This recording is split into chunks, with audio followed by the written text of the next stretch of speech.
नमस्कार मित्रों। आज मैं डॉक्टर नीलाभ एक बार फिर से आपके सामने एक नए टॉपिक को लेकर हाजिर हुआ हूँ। आज का टॉपिक है विटामिन B12। जैसा कि आप सभी को पता है कि 8 विटामिन आते हैं विटामिन बी कॉम्प्लेक्स में। Vitamin B1, B2, B3, B5, B6, B8, B9 and B12। ये सारे वाटर सॉल्युबल विटामिन होते हैं।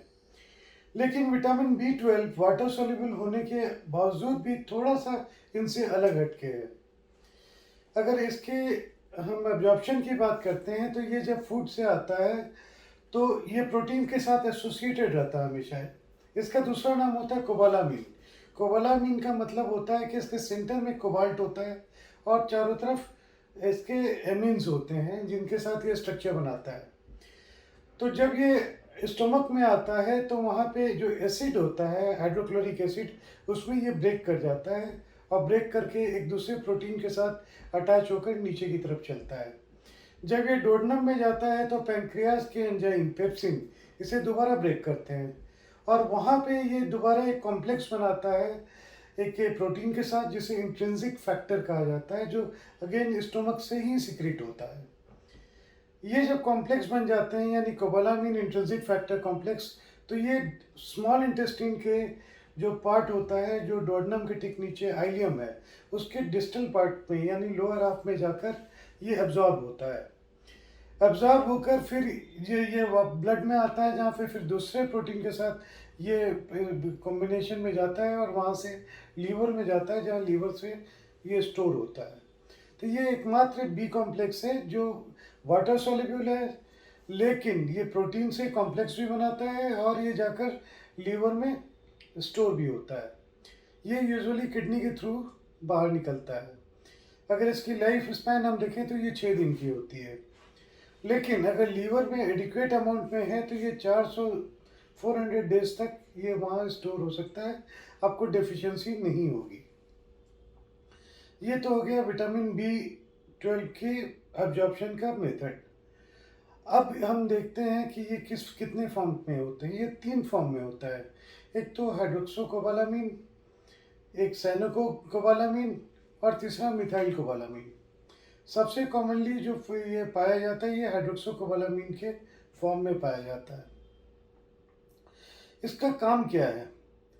ये किसी भी रिएक्शन में डायरेक्ट इफेक्ट नहीं देता है, कोई डायरेक्ट रिएक्शन नहीं करता है, लेकिन ये एज ए को फैक्टर काम करता है, एज ए कोई एंजाइम काम करता है। यानी इसकी प्रेजेंस ज़रूरी होती है रिएक्शंस के लिए, 3 तरह के रिएक्शंस के लिए। एक तो जो हमारे शरीर में जितने भी डीएनए बनते हैं उसके बनने के लिए विटामिन B12 की ज़रूरत होती है। फैटी एसिड जो सिंथेसिस होता है, ये फैटी एसिड मेटाबॉलिज्म है, और जो प्रोटीन मेटाबॉलिज्म है, इन 3 जगहों पे इसका रोल होता है। इसीलिए जब इसकी कमी आती है तो ये सारा अफेक्टेड होना शुरू हो जाता है। ये हमारे ब्रेन के लिए इम्पॉर्टेंट है, ये हमारे ब्लड के लिए इम्पॉर्टेंट है, क्योंकि जो बोन मैरो से रेड ब्लड सेल्स बनते हैं उसमें ये हेल्प करता है। ये हमारे स्टमक के लिए एब्जॉर्प्शन के लिए इम्पॉर्टेंट है और ये हमारे बोन्स के लिए इम्पॉर्टेंट है। बोन्स में ये 2 तरीके से काम करता है। अगर B12 आपके लेवल ठीक है तो ये ऑस्टियोब्लास्ट सेल्स को जो कि बोन बनाते हैं उनको स्टिमुलेट करता है, जिससे ये बोन्स ज़्यादा बनते हैं। जब इसकी विटामिन B12 की लेवल कम होती है तो वो 2 तरीके से फिर काम करता है। एक तो मिथाइल मेलोनाइल अमीन के का लेवल और दूसरा होमोसिस्टिन का लेवल हाई होना शुरू होता है, जिससे ओस्टियोक्लास्ट सेल्स जो कि बोन को डिस्ट्रॉय करते हैं, जो एब्जॉर्ब करते हैं, उनकी एक्टिविटी बढ़ जाती है, जिससे बोन एब्जॉर्प्शन बढ़ जाता है। At the same time homocysteine का लेवल हाई होता है तो जो क्रॉस लिंक कोलाजन में होता है, कोलाजन जो बोन का मैट्रिक्स होता है, उसके क्रॉस लिंकेज के लिए B12 बहुत इंपॉर्टेंट होता है। तो जब ये B12 की कमी आती है तो वो क्रॉस लिंक कोलाजन में नहीं हो पाता है प्रॉपरली, तो बोन फ्रेजाइल होना शुरू हो जाता है, ऑस्टियोपोरोसिस की शुरुआत होनी शुरू हो जाती है, बोन की क्वालिटी डिटोरिएट करनी शुरू होती है। उसके साथ ही साथ ये, जैसा कि मैंने बताया कि अगर इसकी डेफिशिएंसी होती है तो एनीमिया होता है, जो मेगालोब्लास्टिक एनीमिया कहा जाता है, जिसमें बड़े आरबीसी का साइज बड़ा तो हो जाता है लेकिन उसमें हेमोग्लोबिन कम होता है। साथ में जो ये स्टमक पे इंटेस्टाइन पे इफ़ेक्ट करता है, उसकी वजह से कॉन्स्टिपेशन होता है या डायरिया होता है या अब्जॉर्प्शन की प्रॉब्लम होती है, कई प्रॉब्लम आनी शुरू हो जाती है। और ये नर्व सेल्स पे भी इफ़ेक्ट करना शुरू कर देता है। नर्व सेल्स होते हैं, उनकी जो शीट होती है बाहर, जो माइलिन शीट होती है, वो माइलिन शीट फैटी एसिड के मेटाबॉलिज्म से बनती है, वो डिस्ट्रॉय होनी शुरू होती है। तो उससे होता क्या है कि वो न्यूड हो जाते हैं और ये प्रॉपर फंक्शन नहीं करते हैं। उसकी वजह से कई प्रॉब्लम होती है। जैसे बच्चे हैं तो बच्चों में जो माइलस्टोन्स होते हैं ग्रोथ के, वो डिलेड हो जाएंगे। लोगों को फॉरगेटफुलनेस आनी शुरू हो जाती है, कमज़ोरी आनी शुरू हो जाती है। SACD कहा जाता है, subacute combined degeneration of spinal cord, ये शुरू हो जाता है। और भी कई प्रॉब्लम नर्व्स के भी आने शुरू हो जाते हैं। क्योंकि नर्व की प्रॉब्लम होती है तो लोग बैलेंस अपना लूज करना शुरू करते हैं, स्टैगरिंग गेट हो जाता है, लड़खड़ा के चलना शुरू करते हैं। साथ में बोन्स वीक है, चूँकि ऑस्टियोब्लास्ट की एक्टिविटी कम हो गई, ऑस्टियोक्लास्ट की एक्टिविटी बढ़ गई और कोलाजन का क्रॉस लिंक कम हो गया। तो ऑस्टियोपोरोसिस जो है, जो एल्डरली में ज़्यादा पाया जाता है, तो उसमें होता क्या है कि चूँकि वॉक ठीक नहीं है, गेट ठीक नहीं है, लोग गिरते हैं, फ्रिक्वेंट फॉल होता है।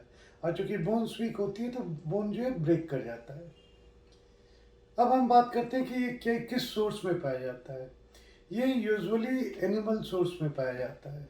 एनिमल सोर्स का मतलब जैसे लीवर, एनिमल्स का जो लीवर होता है, जैसा कि बतलाया मैंने कि B12 वहाँ स्टोर होता है, ये काफ़ी अच्छा सोर्स होता है। फिश काफ़ी अच्छा सोर्स होता है विटामिन B12 के लिए। इसके अलावा एग्स में 9% मिलता है vitamin B12। Milk and milk products, cheese, जो वेजिटेबल्स हैं, वो वेजिटेबल्स में इसका बहुत ही पुअर सोर्स होता है। कुछ यीस्ट हैं, कुछ एल्गी हैं, टेम्पा करके कहा जाता है एल्गी। ये सारी चीज़ें हैं जिसमें थोड़ी बहुत क्वांटिटी में मिलती है, लेकिन पूरा नहीं होता है। अब हम ये देखते हैं कि कौन लोग हैं जिन लोगों को विटामिन B12 की डेफिशिएंसी बहुत कॉमन होती है। किसी भी वजह से अगर स्टमक में एसिड बनना कम हो जाए, हाइड्रोक्लोरिक एसिड बनना कम हो जाए, जैसे एक कंडीशन होता है एक्लोरहाइड्रिया, तो विटामिन B12 की डेफिशिएंसी होनी शुरू हो जाएगी। अगर और इंट्रिंसिक फैक्टर का लेवल कम हो, जो ऑटो इम्यून डिसऑर्डर होता है, तब विटामिन B12 का लेवल कम होना शुरू हो जाएगा।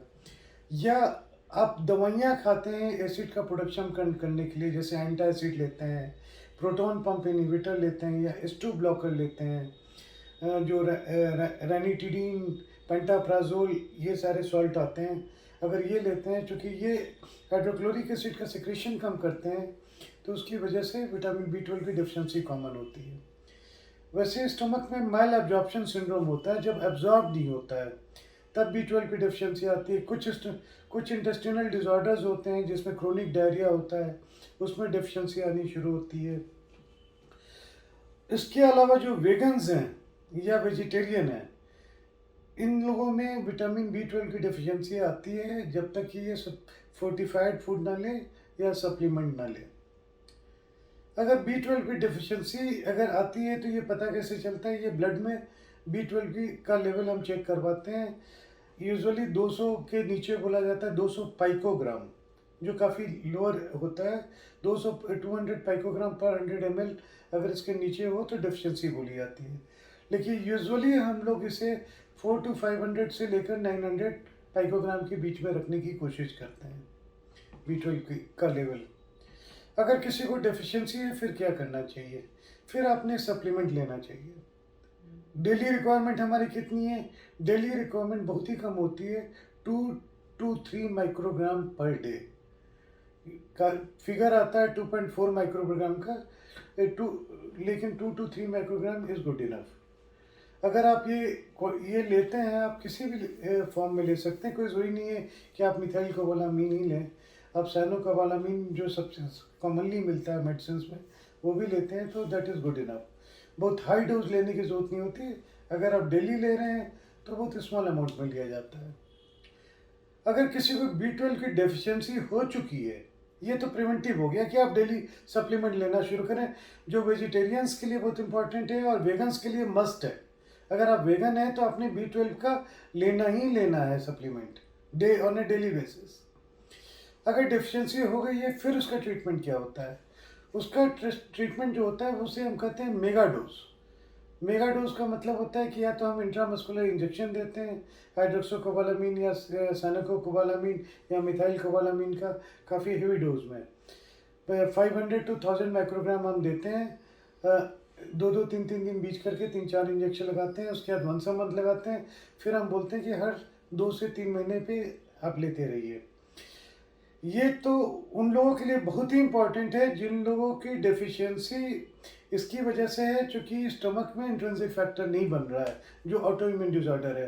क्योंकि अगर आप ओरल सप्लीमेंट भी लेंगे तो भी आपका B12 डेफिशिएंट ही रहेगा, आपको इंट्रामस्कुलर इंजेक्शन के फॉर्म से ही लेना पड़ेगा। अगर आप ओरल डोज में ले रहे हैं तो ओरल डोज में अगर आप मेगा डोज लेते हैं तो मेगा डोज 1000 से 2000 माइक्रोग्राम हर 2-3 महीने पे आप लेते रहें, वो हो जाएगा। लेकिन इसमें एक कैच है। कैच ये है कि एक टाइम में जब आप कितना भी लेते हैं तो 1.5 माइक्रोग्राम ही B12 एब्जॉर्ब हो सकता है, क्योंकि ये प्रोटीन बाउंड है। तो मैं हमेशा प्रेफर करता हूँ कि मेगा डोज नहीं, आप डेली सप्लीमेंट लें। 5 से 10 माइक्रोग्राम तक आप ले सप्लीमेंट की 1.5 से 2 माइक्रोग्राम 3 माइक्रोग्राम तक पर डे एब्जॉर्ब होता है। जिनको इंट्रिंसिक फैक्टर की डिफिशिएंसी होती है उनके साथ प्रॉब्लम ये होती थी कि उन्हें हमेशा इंजेक्शन लेना पड़ता था।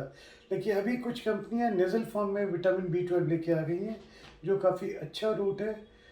जैसे कि एक प्रोडक्ट अभी आई है टोरेंट कंपनी की, कोवा स्विफ्ट के नाम से। वैसे ही एक प्रोडक्ट और भी उन कंपनी की है जिनकी डायनापार आती है। तो ये 2 कंपनियां हैं, ये इंडिया में नेज़ल फॉर्म में लेके आ गई हैं। तो इंजेक्शन की जगह आप नेज़ल भी ले सकते हैं, क्योंकि वो डायरेक्ट मिकोजा से एब्जॉर्ब हो जाता है, इसलिए आपको इंजेक्शन की ज़रूरत नहीं पड़ेगी। आज के लिए बस इतना ही। अगली बार फिर हम एक नए टॉपिक के साथ मिलेंगे, एक नई बीमारी को, एक नई प्रॉब्लम को डिस्कस करेंगे। अगली बार का हमारा टॉपिक है सर्वाइकल स्पॉन्डिलोसिस या नेक पेन। नमस्कार।